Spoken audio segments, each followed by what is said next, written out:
Hello, we're here with Patrik Schumacher. When you first started with your architectural explorations, you had the opportunity to meet Zaha Hadid at the deconstructivist exhibit, and you started collaborating in a rather small office, around 4 people, if I remember correctly. And one could say that Zaha had a more intuitive approach to her design, and you brought in the more rational approach to architecture. Could you elaborate a little bit more on that?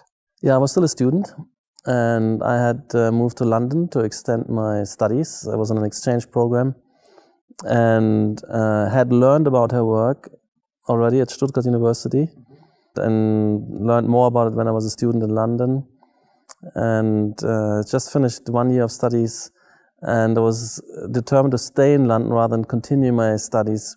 I wanted to gain some work experience, and I had my sights set on Zaha, and at the time was a conference announcing and ahead of the deconstructivist show, actually. That conference was at Tate in London, and the various protagonists of the show were at the conference. Zaha was there as well, Peter Eisenman, Rem Koolhaas. So I thought she was great. She was very frank and open about what she was trying to do, what she was doing, how she was working. I think her work was superior in terms of complexity, intensity, elegance, intricacy, with respect to her former teachers and peers, who were all of them over 10 years or more older. So I visited her studio and got my first job. So it was very short, a small group, and this group mushroomed, and we did competitions with former ex-students of hers who were working elsewhere. She couldn't employ so many people. It was very intense and interesting, and yes, you're right, I mean, she was very intuitive, but she was embedded in the discourse through Rem Koolhaas, Elias Engelis, others like Peter Eisenman. So the deconstructivist group had a number of intuitive geniuses like Zaha and Wolf Priggs and maybe Frank Gehry, but it also had Rem Koolhaas, Bernard Tschumi, Peter Eisenman as thinkers. As you find it often in architectural movements, without the theory guidance, it's not going to be pertinent and historically guided and aimed. So that's why I already realized that innovation and creative explorations need to be filtered by theoretical reflections. So that was an architectural discourse. We discussed discourse earlier as an important element of modern societal processes. And I was theoretically minded. And when I had already studied philosophy, I was getting into social philosophy and political theory at the time as well. And that was in Stuttgart not easy to integrate with architecture. It was a very technical studies. When I came to London, it was a different scenario. It was the schools of architecture were more open, less schools, and technically oriented, more debate oriented, more artistic exploration with critical reflection. So that suited me, and that's something which I brought into the firm as well, more actively. So I started to work on competitions and write the thesis early on, and started to remain connected to academia very early on, being invited to crits, started teaching as well in the early 90s. And then I did a series of studios with Zaha. So the research initially, we didn't have much to build yet, was based on competitions and teaching at Columbia University in 93, Harvard in 94, Chicago in 96, back to Columbia University in New York in 98. We did these studios, and that was that first decade. And then we got work in the second decade, basically starting in the late 90s, early 2000s. We started to build the firm, which is now 450 people, based on a decade of research, theory-guided research. That makes a step into analyzing post-Fordism as a backdrop. That's true. The early theorizing of the phenomenon of deconstructivism, for instance, was underpinned by the theory of post-Fordism, because there's a number of elements. One element already with postmodernism. And then into deconstructivism was, first of all, moving away from the kind of sprawl condition and suburbanization into an urban renaissance and urban density. And that meant you had to layer back into historic city through collage. Then was this idea of collage city in postmodern Colin Rowe, and techniques of building up complexity and mixity in deconstructivism. And that was to do with this idea of new economic networks, of a new dynamism of integrating various players, research, development, marketing, financing, and these new centers, creative industries. So that is a backdrop. And also I looked at organization theory, where you had, for instance, these more kind of self-organizing patterns, network, but also overlapping domains of competency, not the hermeticism of one company and then a series of sealed sub-departments, but more of a collaborative open process, which feeds into ideas of deconstructivism, but then also what became later on parametricism, ideal of fields, continuously differentiated fields, swarm formations of furniture. And I connected that up with, I looked at the Bürolandschaft, for instance, as a concept of the 70s, which was outside of architecture. In a sense, the discipline was blind to, but it started to match some of those concepts which we developed through deconstructivism and early folding in architecture, as it was called. It was also the first time computational tools were absorbed into the discipline. So what you can find is that the discourse of architecture through postmodernism, deconstructivism into folding and later on parametricism was absorbing intuitively largely the new complexity which emerged in the new urban conditions and also in the new kind of corporate conditions. And I made that explicit because the theory of the American style of theory of postmodernism, deconstructivism, and folding was a formalist and formal compositionally oriented theory that developed concepts about describing new design operations and formal qualities they were seeking, but not a social theory and sociology and economics based theorizing of architecture. So that's the element which I brought into that, because I believe that ultimately architectural theory as a full-fleshed guiding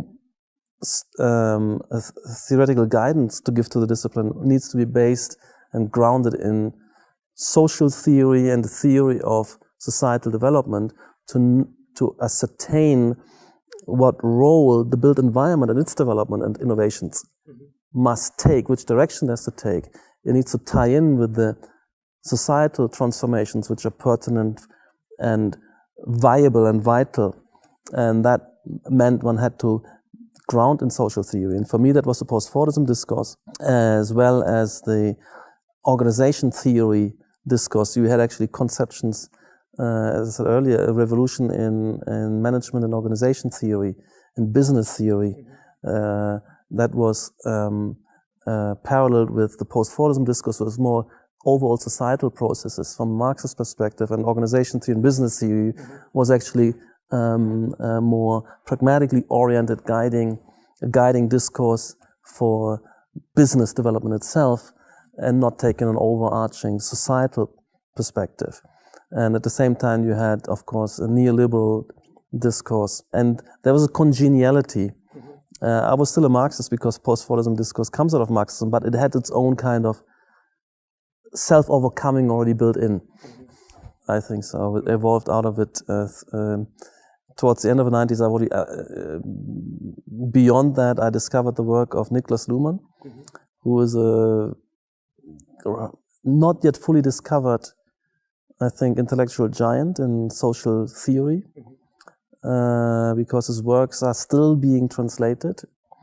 And whereas Habermas is kind of a global figure in sociology and social theory, Luhmann is the one counterpart in German social theory discourse, who in the end actually won the discourse in a way and won over most of the brightest and best in German sociology and social theory, is not yet fully on the world scene, so established, but I think his star still rising.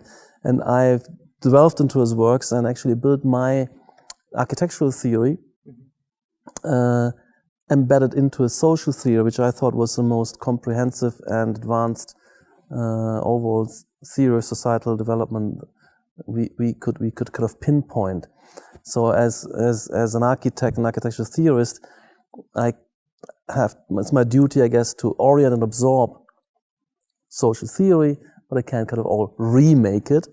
That would be a misunderstanding of. I saw my role as orienting and finding the best version of a system of social theory and theory of society, and then build on this and plug into this, and ground architectural theories as a kind of nearly a subsidiary component of that overarching theory. That's the way I've conceived my 2-volume Autoprocess of Architecture, embedded nearly as kind of the 11th and 12th volume of a Niklas Luhmann, who has written actually specialized monographs on the various subsystems like the economy, the sciences, political system, the legal system, the mass media system, and I delivered the kind of system of the design disciplines. So building on this idea of the system, would you say that what you propose, I don't know if you can say it's scale less or scale independent, because you can apply it to a jacket, to furniture, to a building, to a city? The category of style which I developed, or the new paradigm of design, is encompassing the totality of the design disciplines. And that's actually happened already previously. There's, for instance, in the Bauhaus, you can see that everything was addressed all the way from urbanism to architecture, interior design, furniture design, product design, graphic design, and that's also important to be included. Communication design and so on. And that's for the era of mechanical mass production, and there's also the era of social democratic mass party politics, statism, etc. That era, and now we're in a different era. And again, for the implications on all fronts, for all aspects of the design disciplines, need to be rethought and come under a new paradigm. And I think it's applicable to all these subdisciplines. And we as Zaha Hadid Architects, we're addressing all of them as well. The new level of complexity and dynamism in social processes is affecting all these domains. And I believe you can see it in the Bauhaus, you can see it through the work, something like Mises or Korb, that the design disciplines are in the end one discourse. It's a bit like the different sciences are all science, the different design disciplines are all kind of design. And that's a very particular societal subsystem. And it's universally present and necessary. So I'm talking about the both universal and exclusive competency of the design disciplines for the totality of the phenomenal world. That means the built environment and the world of artifacts, which surrounds us at every time. And if you include landscape design, you can never escape it. And every single expression of the human communication and action is framed by a designer. So we're sitting on one of our colleagues' tables in a space which was designed by a colleague. We're dressed up by work of the colleagues. And if you send an email, there will be another colleague who's, or if you use Facebook, there's another of our colleagues who's framing that interaction there through graphic design and interaction design. So we have absolute universal and exclusive competency. And if we're moving from modernism to parametricism, from the 20th century into the late and early 21st century, we must also think of a total remake of that phenomenal world. Everything needs to now be different and be new, and we recognize the new potentials of a cosmopolitan, highly dynamic a world where we have to reinvent our identities and multiple roles, where we have patch works, patch lives, but also where we have new that means all the new challenges of design, but also all the new techniques and technologies to deliver that. Generative computational design methodologies, new fabrication technologies. So all of these, the parameters have radically changed, and therefore changed for all the design disciplines equally. I'm dreaming, and we haven't achieved yet, what the Bauhaus has achieved, amazingly, is a total remaking of the physiognomy of the world from the 19th and the 20th century. Is it unrecognizable around the world, from the smallest detail to the biggest kind of landscapes? We have yet to do that. And at the moment, the discipline is failing because it's fragmented in a kind of meaningless pluralism of styles, where somebody is kind of neoclassicist, minimalist, which is a kind of neo-modernism. Even there's a neo-deconstructivism supposedly emerging, a neo-postmodernism. There's still people like working in deconstructivism, and of course there's Parametricism as various versions, and it's an utter confusion, failing of the discipline because it doesn't do its job. Would you say it's a reflection of society? Because in a way, it is not. There's an inertia. The way I see it is cumulative periods where you have relative stability. So the historical process isn't one where the transformation is incremental all the way through and equally. History evolves through stages because you have systemic constellations within which there is cumulative process, but the arrangement of the overall system variables is relatively stable. Within that, and then there are system changes and system switches. When you go from one socioeconomic era to another, when you go from feudalism, which goes on for centuries. And of course, it's not from overnight, but there's an acceleration period where this transforms into capitalism, early capitalism, and then this has some internal stages. And then that was meant to transform yet to something else. We came to kind of statism. So you have system changes, and then all the elements have to be kind of readjusted, and you have revolutionary periods of transformation.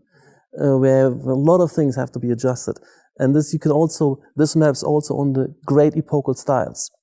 So I have my theory of styles maps the great epochal styles mapping against socioeconomic transformation. So you have the Romanesque and Gothic as feudal order, and then you have the emergence of early capitalism with the Renaissance.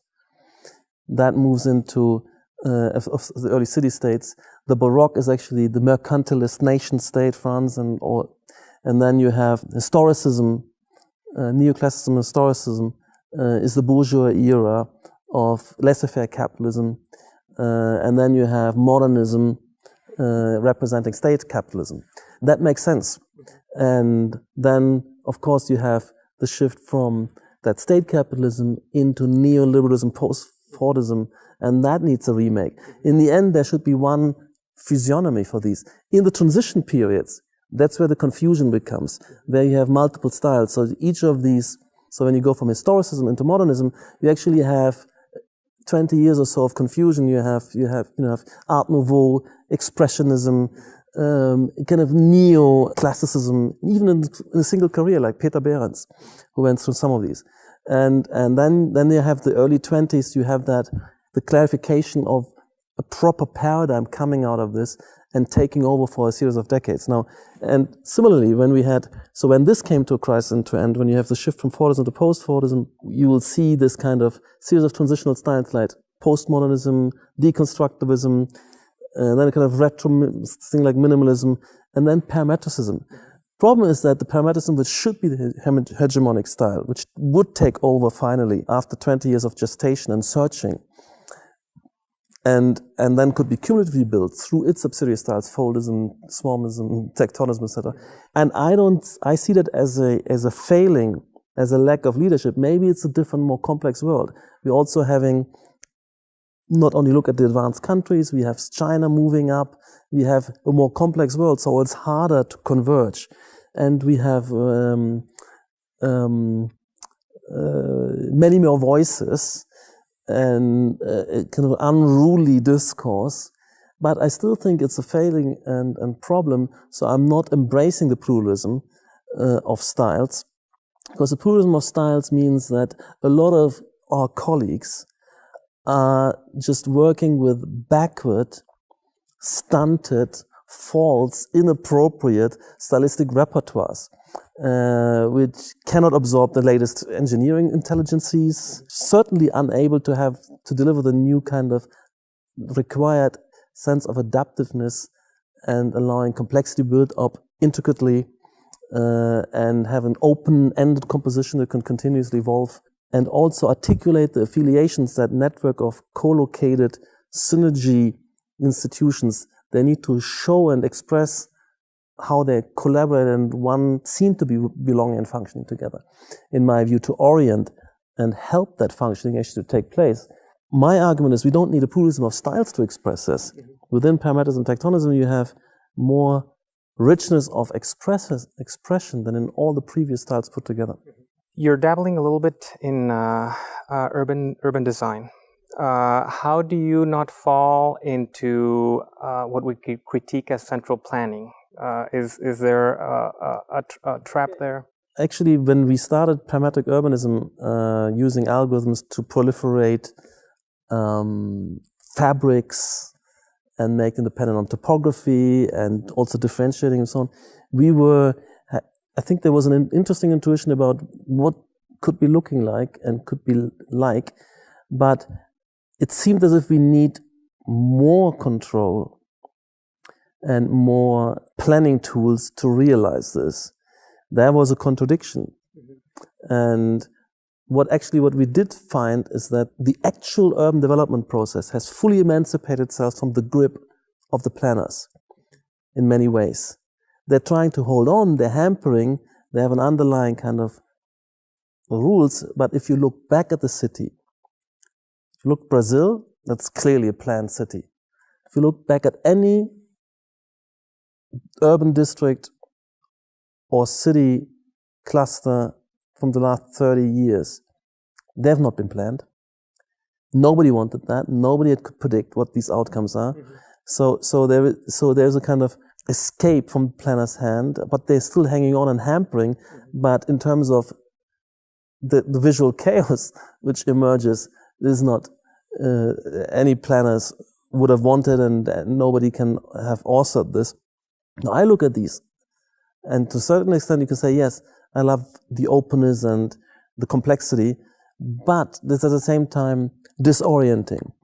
So what I'm hoping and arguing for is, yes, I cannot go back and impose more regularity and get legibility and identity and coherence and the sense of order in the city through imposition.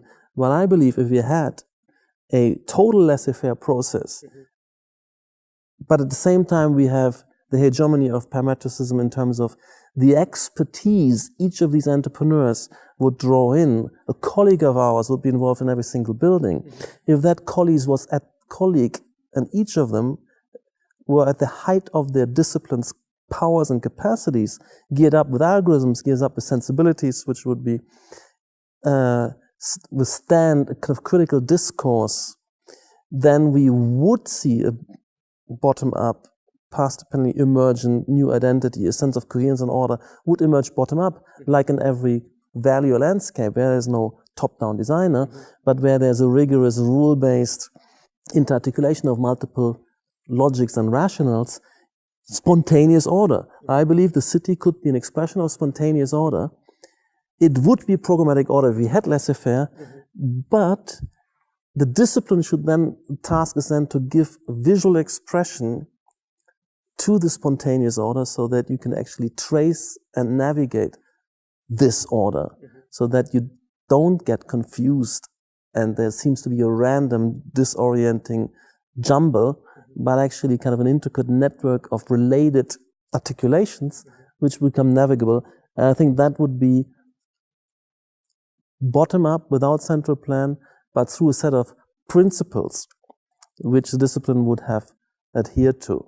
That's my vision. I mean, and it relies on winning the argument within the discipline, both and winning the argument, of course, politically, that that the political authorities pull back because they're definitely overburdened. They're confronting a complexity and knowledge barrier where they simply are clueless about with respect to any imposition must be false because it's arbitrary and based on prejudice and lack of knowledge. So that has to be wiped out first, but the discipline also has to then live up to its historical task. And for that, you can't, I think our discipline is intellectually very behind, and we have this kind of strange hangover of self-indulgence where people say, I like this, I'm into this is my kind of expression, and which is nearly uncritiquable. And I think it's a hangover of that period of revolutionary transition when you want to search and you initially have to also, it's like let's say the brainstorming of the transition period generates a subjectivity where you just follow intuition, you just do something and you throw out ideas. But then there's a filtration and theorizing process, which I think led to a result. And the result is parametricism. And it actually found a lot of convergence. And it is the most dominant innovative style. But we still have all the characters who are insisting on following their own kind of unargued for and unarguable for predilections considered to be a kind of impolite and absurd to criticize them. They're thinking, you do yours, I do mine. But that, I think, is untenable. Thank you very much for being at Universidad Francisco Marroquín. It's a great pleasure having you here, and we hope this is the first of many visits to this oasis of liberty.